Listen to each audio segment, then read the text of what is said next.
Let's review the calendar function. The calendar function is something that can really help your team in a variety of ways. And one of the ways that it can help your team is by streamlining communication and making sure that everyone is on the same page regarding events, activities, classes, etc. There are a couple of things that you're going to notice here as you look at the calendar. Number one, you can quickly go to a date in the future if you need to. If you need to go to the year 2025, for an example, we're in the year 2017 today. You can just click on there, the date, and then click go, and that will take you all the way to the year 2025. These are recurring events that you have in the calendar, but again, these are things that you can see regularly. If you click on today here on the right hand side, this takes you back to today's date. And today is May 15th, 2017. Now, let's say you're going to have a staff meeting and you want to make sure everyone is looking at the same information, but you are not all necessarily in front of a computer. If you click on PDF, then the scheduler is going to download. And one of the things that we did here, we clicked on PDF. You can come here and open basically this calendar and you can print it before the meeting. So if you say, hey, let's print this calendar and let's give it everyone, give a copy to everyone in the meeting, then that's something that can certainly help you. And it's something that you can use in a very practical way. And then one person can just make updates to the calendar as you all look at the calendar and discuss what's coming up. If you have a Google Calendar ID, you can place it in the settings. There's a section in the settings called Google Calendar ID. You enter your ID there, and then once you click on Update Month to Google, then it'll take all of this information here in the month and update it to your Google Calendar. Likewise, you can export all of the information here to your Outlook calendar as well. That way you can have both calendars synchronized. Now, if you only want to select a certain range, for an example, you come here and select a start date and then an end date, and then you can update only events for a group or user or groups and users or for all. And you can do the same with your Google Calendar. So instead of uploading 1 month at a time, you can go ahead and update an entire year's worth of updates with one click. Now let's talk about the different views that you have here on the calendar. You have the daily view, which you click on there and it'll show you the information related to the activities for the day. You have the weekly view here, so you can look at a given week and look to see just a quick snapshot of what things look like for that week. And then obviously the most common one is the monthly view. The monthly view gives you the entire month. This screen is responsive, by the way, which means if you are looking at this through a tablet or a mobile phone, the screen will actually shrink for you and adapt to your phone. You just may need to scroll down a little bit more. Now, let's go to the very basic function of the calendar, which is adding activities. So you notice here today's the 15th, and we're going to double click there on the yellow section. Once you double click, you're going to notice, and we're going to go through a basic overview of how to add events. You're going to notice here, before we do that, let me just cancel out. You're going to notice that there are some recurring events that happen every single week. So for an example, this is a church calendar that we're looking at here. So the pastor has a prayer meeting every Monday at 7 a.m. Now, he only has to enter that information once with a start date and an end date, and it will show recurring. But you're going to notice that some events, like the ladies' prayer group, happen Tuesdays and Thursday. There are other groups that may only happen once a month or once a week or once every couple of months or on a specific date. The calendar allows you to make changes as needed. And then as you look at month to month, you're going to see different events that are recurring. these events here that are in brown, this brown color, these are events that have been added to the public calendar.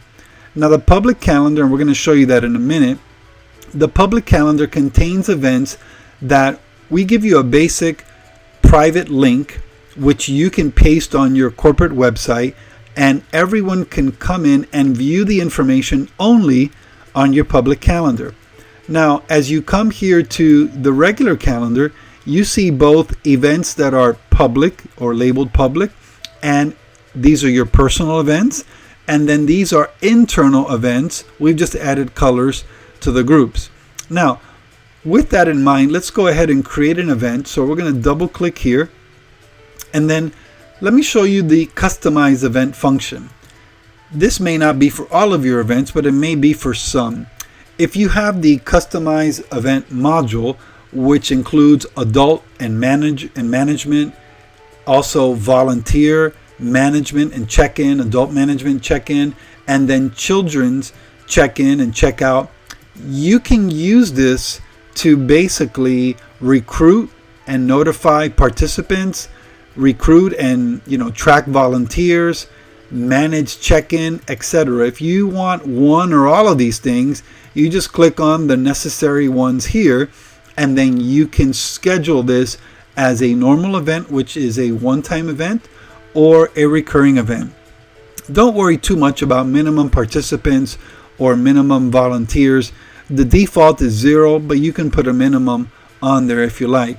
So let's get out of the customized event. Again, this is for the kids check-in or the adult check-in or the volunteer check-in, whether it's adults or it's children who are going to be checked in. This is the function you use, the customize event function. If you don't need that, if you're just going to create a recurring event, then you click on recurring, and then you can select weekly, bi-weekly, monthly, yearly, or yearly on a fixed date. So for an example, Christmas would be every year on December 25th. So for our purposes, we're going to put bi-weekly, okay? And then we're going to put on Friday, and then we're going to say this is the start date, and the end date we can put it well into the future, okay? On a Friday in the future. We can add an event here. In this case, it's going to be new event. Here you would add your description, not required, but you can put it on there. Any instructions and location information goes here. Remember the public calendar. If you want this to appear on the public calendar, click on here and it will appear on the public calendar. And you would also have to make the event public, and by doing that, it's already on the public calendar. Now, if you're going to put something on the public calendar, notice something that we skipped through relatively fast. All events default as your personal events. If you want something to appear on the public calendar, you have to select event for all. Then you can come here, click on public calendar. If you want to create an event for one or more users, you can just write their name here and just add them as well. Or let's say you have a specific group in mind. You click on group, you enter the name of the group, and then basically you can come here and change the color and the whole look of the group label. Now, once you get to, and again, it all depends on what you want to do, but it's all the same thing. It's either going to be an event for everyone, it's going to be for one or more users, it could be for a group, or it could be for yourself. Now, when you get down here, notice there's something here that's very important. You can email everyone who is in the group that you're selecting by clicking on email. Now, you can email them and you have to select only one of these. So it can be either right away as soon as you click on add, it can be daily leading up to an event, or weekly, or you can simply select prior to the event. Let's say you want to select at sometime 9:30 a.m. on the Tuesday before the event, and that's fine. If you have the text messaging module, you can click on text notification and you can do the same thing right away, or prior to the event, the week of the event, etc. Now, if you don't need that, then you simply uncheck the notification and you don't have to worry about it. So even though the notification frequency and the notification frequency here is checked off, unless you check off email or text notification, they're not going to get the communication if you have those modules. Here again, you select the start time and the end time. We're not going to add this event, but all you would have to do is click on add, and that would save the event. So if it's a normal event, then that's just one day. Notice how everything disappears, and you just select that given day. You can change it from this very screen here just by clicking on a different date, and then just make sure your start date is before your end date, or it could be the same day, just a different time. So if it's starting at 5 a.m. and ends at 9 a.m., that's not a problem. And once again, just to review, a customized event would be something where you can, again, you don't have to select all of these. Let's say you're going to create an event to check in adults. You want to recruit adults and notify them by email. This is the first part, and then later on we show you another screen under calendar manage events to help you do that. And let's say another option you want is to recruit and track volunteers. You want to track the event attendance, and you want to basically check in the people. If it's a children's event, you simply click on child event, then that automatically checks people in and checks them out. So any type of customized event, you first have to create it on the calendar. And once you do that, then you'll be able to see the event on the manage events page. So let's say, for an example, we're going to use this as a check-in type event. So we're going to leave this information here. We're going to select all, and we're just going to leave this as new event. Okay, and I'm going to select all day for our purposes here, and I'm going to select today's date. Okay, and by doing that, that's going to help us create this event, and it's also going to help us do something else. So now we're saving this event here. Now we can go to calendar. We can go to manage events. And now what we're going to be able to do is we're going to be able to manage this event. So I come here, notice this is the event, invite and notify participants. I can come here and click on this icon. And one of the things that I'll be able to do now is I can add groups. If I just type in the name of a group here, let's say outreach ministry, and I select update groups, then what will happen is the information here will show up down here. Okay, and then basically this is a child check-in one.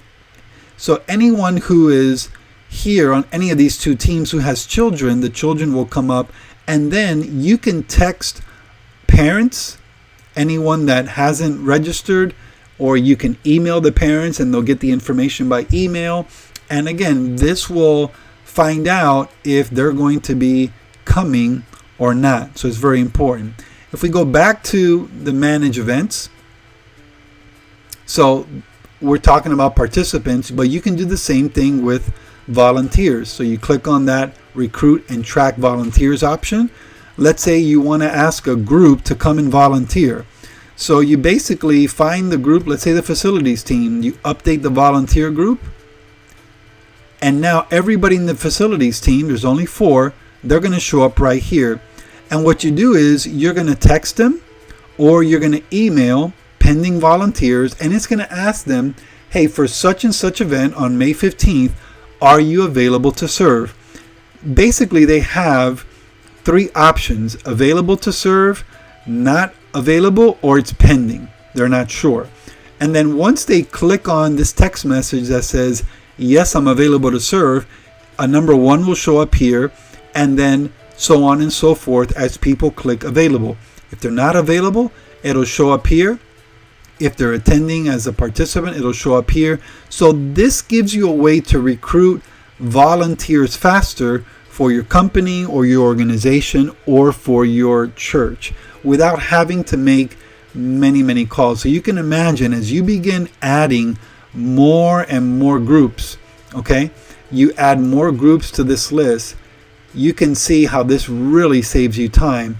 You can send a text message and or an email to everyone here asking them if they can volunteer, and then you can come back to the screen and get real-time information on what they're going to do and if they're going to be a part of it or not. Last but not least, as we mentioned, once you create that event, you can come here. In this case, it's a children's event.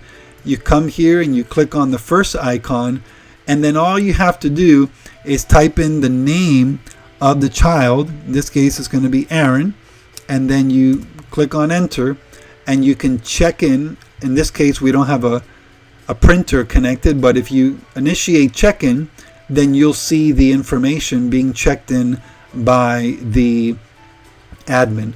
So this is just a simple way to help you manage the calendar, but I wanted you to see from beginning to end what you can do.